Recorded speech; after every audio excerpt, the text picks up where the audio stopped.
Чэргі па талоны за месяц да прыёму. Ужо стандартная адсутнасць вузкіх спецыялістаў у раёнках. Савецкія швабры з хлараванай вадой і старыя ложкі з панцырнай сеткай. Знаёмая пенсіянеру, школьнаму настаўніку ці токару заводскага цэху карціна. Але ў Беларусі паралельна існуе зусім іншая рэальнасць. Артапедычныя ложкі на пульце кіравання, італьянская клінінгавая тэхніка і кансіліумы лепшых прафесараў па першым патрабаванні. Як уладкаваная закрытая сетка элітнай медыцыны і хто плаціць за тое, каб чыноўнікі і сілавікі не сустракаліся з народам у звычайных больніцах? Паспрабуем разабрацца. Вяршыня прывілеяванай медыцыны – рэспубліканскі клінічны медычны цэнтр ва ўпраўленні справамі прэзідэнта, які ў народзе называюць лечкамісіяй. Кіруе ім Ірына Абельская, імаверная маці малодшага сына Александра Лукашэнкі Мікалая. У 2018 годзе для лечкамісіі збудавалі ультрасучасны комплекс у Ждановічах пад Менскам коштам каля 100 мільёнаў долараў, аплочаных з бюджэту. Усё абсталяванне куплялася з нуля і па найвышэйшых сусветных стандартах. Дыягнастычныя комплексы імпартных вытворцаў, у асноўным з США, Германіі і Японіі. Тут усталявалі навейшыя тамографы экспертнага класа, сімуляцыйны цэнтр з манекенамі-роботамі і гібридную аперацыйную за 5 мільёнаў долараў, дзе хірургі могуць рабіць аперацыі на сэрцы і КТ адначасова. У суседстве з Сасновым Борам абслугоўваюць бізнесоўцаў з прэзідэнцкага пулу, чыноўнікаў, сілавікоў і іх сем'і. Былыя дзяржслужбоўцы прызнаюцца, за гады працы яны нават не ведалі, што такое звычайная паліклініка. Лечкамісія не адзіны аазіс. У краіне працуе цэлая сетка зачыненых медычных установаў. Свая для міліцыі ДЭАМАПу, свая для КДБшнікаў, асобная для дзяржпамежкамітэту ды МНС. Усе яны маюць асобнае фінансаванне, уласныя рэабілітацыйныя цэнтры і лепшае забеспячэнне. Фармальна трапіць у тую ж лечкамісію можна, але платна. Ну і цэны там касмічныя, а пры прыездзе ВІП-пацыенту ўсе звычайныя прыёмы скасоўваюцца. Дзяржаўная прапаганда любіць казаць пра сацыяльную дзяржаву, але на практыцы сістэма падзеленая. Для 99% грамадзянаў абшарпаныя сцены і чэргі, а для 1% абраных ВІП-палаты і мільённыя артыкулы выдаткаў. Улады стварылі для сябе імунітэт ад той рэальнасці, у якую яны загналі беларускую ахову здароўя.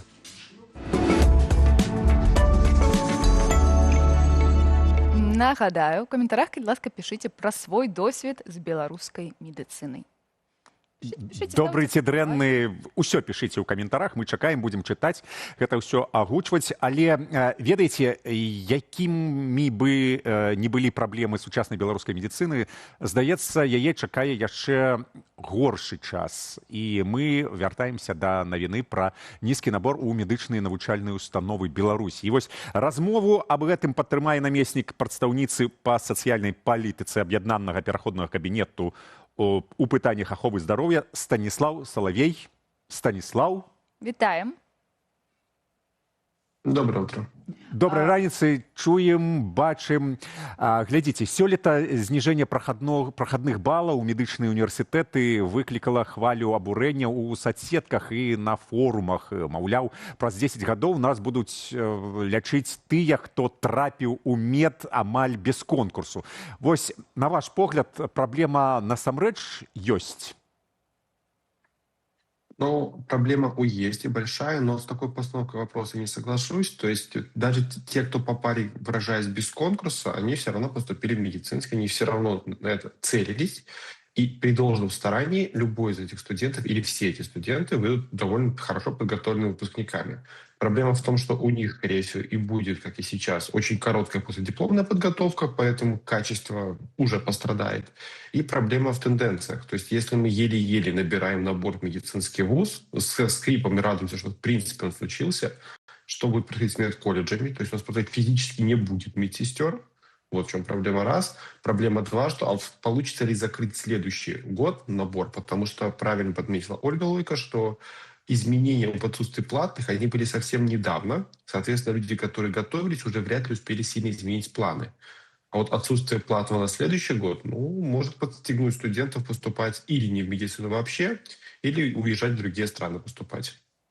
А, Это гораздо хуже. Ну, галоўнае пытанне зараз у насельніцтва, як кажуць, якое назірае за тым, які конкурс быў, гэта не толькі тое, што не занятыя вось гэтыя месцы на бюджэце, а і тое, што паступаюць на медычны людзі, якія набралі 180 балаў ЦТ. Я нагадаю нашым гледачам, што набраць на ЦТ можна 400, 3 ЦТ і 1 аттестат. То бок 400, 180. Гэта зусім не шмат, бо у былыя гады людзі не паступалі нават і 365, і там і 370 пісалі іх гісторыі, што на медычны не бралі людзей з такім вялікай колькасцю балаў. То бок, як вы лічыце, ці з'яўляюцца гэтыя балы ЦТ экзаменаў і атэстатам таксама паказальнікам таго, што людзі не вельмі падрыхтаваныя да такога цяжкага навучання, як медычнае?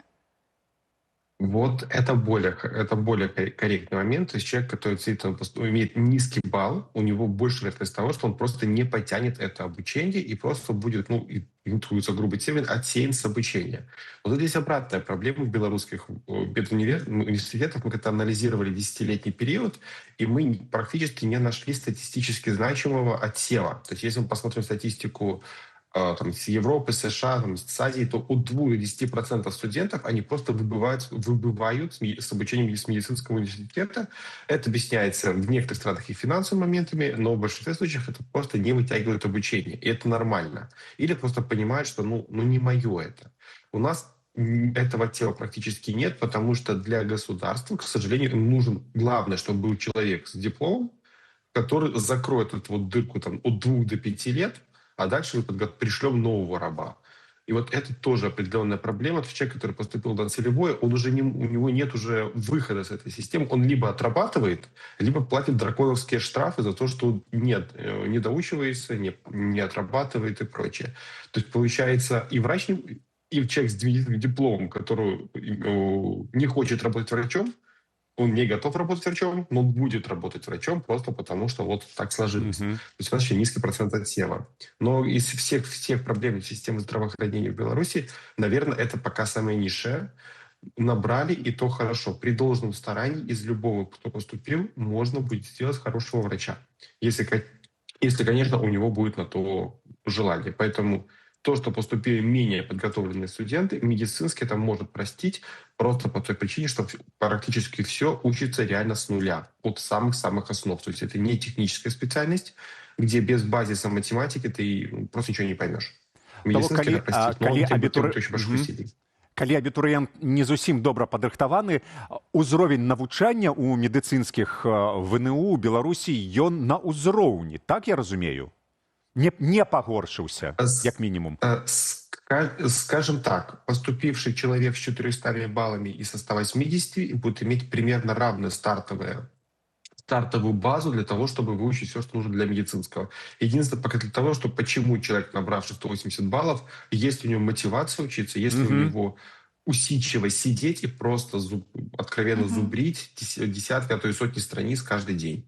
Вот это единственный вопрос. Но если он хочет, он это сделает. Тады пытанне, вось вы кажаце, што чалавек можа за час навучання навучыцца быць лекарам, дык а калі дзяржава дадае яму яшчэ ў плечы 5 гадоў, сядзі ты ў сваёй вёсцы ці мястэчку ці маленькім горадзе і яшчэ вучыся, гэта выглядае як добрая кадравая стратэгія. У чым тады памылка? Это отличная кадровая стратегия, кроме одного. Сиди, учись на живых людях, но это, конечно, классно. То есть если мы посмотрим на вот иди, работай сам, то в Европе это занимает от 3 до 5, иногда и больше лет. То есть гинеколог в Польше должен год стажа после университета пройти, а потом еще 5 лет учиться только гинекологии. Гинеколог в Беларуси — год. Хирург в Беларуси — год. А потом, иди там научишься. А научишься у кого?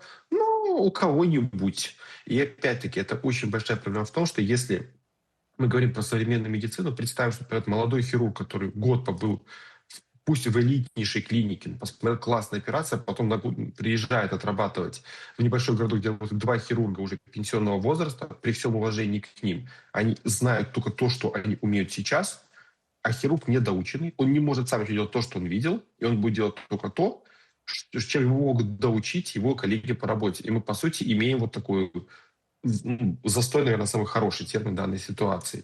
То есть мы просто плодим то же, что и есть. Система в Беларуси, которая есть, она может поддерживать немножко сама себя, постепенно деградируя, а это увеличивает разрыв от мира. То есть в мире очень быстро все меняется, очень быстро улучшается медицинская помощь, а мы так и будем, в принципе, стоять на месте, за исключением вот тех кадров, что вы показали, отдельные элитные клиники, там те же РНПЦ, но сделать РНПЦ кардиологии гораздо легче, чем делать качественную кардиологическую помощь для всего населения. Вот и получится. Человек, который родился и живет в Минске, и получил инфаркт в Минске, имеет шанс выжить гораздо и прожить жизнь качественно после этого гораздо больше, чем человек, который живет в Брагине, в Койниках, там, в Малорите и прочее. Просто потому, что вот там эта помощь есть, а здесь нет. Ну яшчэ адна праблема, якую мы ведаем, добра ў краіне ўжо не стае медыкаў, а цяпер яшчэ і недабор вось на медычныя факультэты. Як можа выглядаць агульная сітуацыя праз, ну, скажем, праз 10, 20 гадоў, 15 гадоў, якія могуць быць наступствы? Ну, акрамя відавочных нястачы дактароў, акрамя гэтых. Понимаете, здесь такой очень скользкий вопрос, потому что то, что всегда любят говорить наши чиновники, мол, врачей не хватает везде. И это правда. Медицинская помощь, она усложняется. То есть то, для чего раньше было хватало 2 врачей, сейчас нужно 5 врачей. Не потому, что врачи обленились, а потому, что мы получаем более эффективную помощь. То есть попробуйте представить, там, условно говоря, 50 лет назад, что 70 или 80-летние люди активно занимаются спортом, и не в качестве исключения, смотрите, как классно, а это в порядке вещей. То есть у них хорошая медицинская помощь, классная реабилитация, там, меняют суставы, там, меняют клапана в сердце, и все хорошо. То есть нужно больше специалистов, и плюс население стареет. Вот. Наша система пытается сказать, типа, ну, видите, это во всем мире. Только весь мир пытается привлекать врачей, чтобы они оставались в системе, пытаться сделать так, чтобы они не уходили из системы. То есть в Германии узаконен полугодовой отпуск, оплачиваемый для врачей, в случае столкновения с выгоранием. В Беларуси такого и не слышат, и обнаглели. А немцы просто считают, что это выгоднее, чем врач просто выгорит и уйдет из специальности. То есть это, к сожалению, очень дорогая единица, и лучше полгода дать ему отдохнуть, чем потерять это до конца. В Беларуси 40% врачей не работают по прямой специальности. Если посмотреть все вот историю выпускников там, от 90-х годов. Поэтому у нас работает принцип конвейера. Подготовили, выпустили, а потом нового готовим на замену того, кто там отработает и уйдет. Ну, по большому счету ничего не изменится. Вот это самое паршивое. То есть то, что стало нормой для, условно говоря, для поляков, для немцев, для французов, там, современная терапия рака, те же лекарства от СМА, правильная реабилитация после инсульта. То есть если посмотреть разницу по кардиологической помощи, по инсультам, то поляк, получивший инсульт, на 10% чаще возвращается к работе, чем белорус, получивший инсульт. А инсульт — это одно из самых таких массовых заболеваний, инвалидизирующих тяжелых. Ну, и, соответственно, через год это будет через 10 лет это будет 30% разрыв, 40%. То есть мы просто останемся на уровне медицины вот такой 2010 года, условно говоря, а весь мир будет уже там, почти 40-м. Ну, мы кажам примерно, зараз что пра ждёт. Беларусь як зусім адарваную краіну. А ці не дапаможа, напрыклад, нейкая штучны інтэлект, ці нейкія лекі, якія могуць працаваць за нашых Вот. лекараў? В том-то и проблема, что мы уже оторвали. Мы уже как выразилась, оторванная краина, просто потому что врачи не ездят на учебу. То есть у нас выезд врачей, допустим, там даже, прости господи, в Китай на обучение, это новость уровня Минздрава, туда ездит РУМО, каким-то профессора-эксперты, а рядовые врачи участвуют на белорусских конференциях относительно низкого качества в плане информации. Поэтому вот проблема. Искусственный интеллект — это не то, что вот придет и заменит. Это инструмент, который можно и нужно использовать, и правильно выдавать результаты. Но опять-таки мы говорим про страну, где даже ChatGPT, простите, заблокирован. Поэтому о каком искусственном интеллекте мы говорим? Искусственный интеллект не может провести пока еще, не может провести операцию, если можно, это будет дорого. То есть это все должно быть встроено не просто вот вам искусственный интеллект, идите развлекайтесь. Так это не сработает. Лекарства в Беларуси недоступно львиная доля иммунотерапии рака. У нас до сих пор собрать ребенка со СМА, то, что уже летом, точно лечится во всем мире и хорошо лечится, у нас превращается в эпопею, повезло ребенку собрать деньги или нет. Ну, появится завтра лекарство, которое лечит болезнь Альцгеймера. И оно будет доступно для человека высокого ранга. Будет доступно. То Беларусь легко Оземпик тот же купить. Нет. Поэтому то, что в мире появится, окей. Но этим нужно уметь пользоваться, Для этого нужно ездить за рубеж учиться. А я напомню, что в медицинском университете Минском есть приказ прямой, запрещающий даже в свободное время преподавательскому профессиональному составу ездить на конференции в Европу, не согласовав это с руководством. То есть не то, что раньше не отправляли на конференции массово, люди ездили в свои отпуска, а сейчас запрещают ездить. Мы отрываемся от мира и просто как-то вещь себе, вот мы будем, у нас статистика, причем директивная, поэтому мы будем показывать человеку, что мы самое классное, самое красивое, но реальность где-нибудь там в Бресте будет совершенно другой. В Бресте еще хуже, а в Минске будет еще хуже. То есть просто что имеем, то имеем, и в лучшем случае сможем это сохранить. Ой, Станіслав, які жудасныя рэчы вы распавядаеце. Добра, апошняе пытанне, караценька. Ці ўдасца дзяржаве неяк, не ведаю, залагодзіць гэты крызіс у сістэме аховы? Нет. Што трэба рабіць? Что бы вы ни говорили, не удастся державе, нет. Какие змены могут дапамагчы? Проблема в том, что наш Минздрав даже не понимает происходящего. Статистика фальсифицируется от низов по его же приказу, и получилось, что то, что происходит, да мы не знаем, что происходит. И Минздрав не знает, что происходит. Когда между Брестом и Гомелем, областями, почти в 4,5 раза разница по сердечным заболеваниям по одной нозологии, это говорит только об одном. Либо там приписывают, либо там не дописывают. Чтобы Минздраву начать хоть что-то менять, ему нужно как минимум собрать статистику, правдивую, та, которая есть.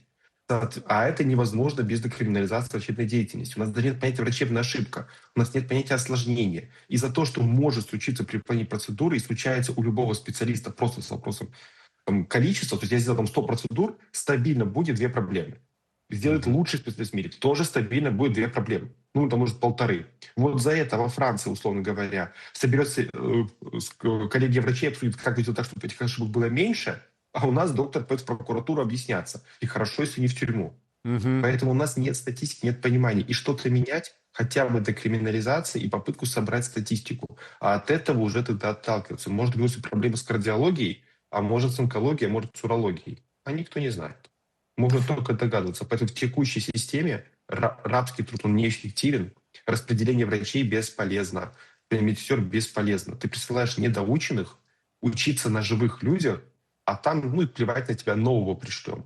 Этот конвейер может работать только если тебе плевать на население, и у тебя очень хорошая демография, и тебе некуда людей девать. Станіслав, дзякуй вялікі. Спадзяемся, што там наверсе хто-нибудь пачуе вас. І нешта зробіць, так, з дэмаграфіяй шановнае і міністэрства, насельніцтвам. трэба ж нешта рабіць, калі вы нас чуеце. К сожалению, в министерстве работают адекватные люди, но можно вспомнить историю с коронавирусом. Караник не дурак, Пиневич не дурак, они очень умные доктора, но их попытки что-либо сделать утыкались вас в окрик сверху, снять эти намордники, это лучше показатель. Поэтому такая система. Система. Дякую вялікі.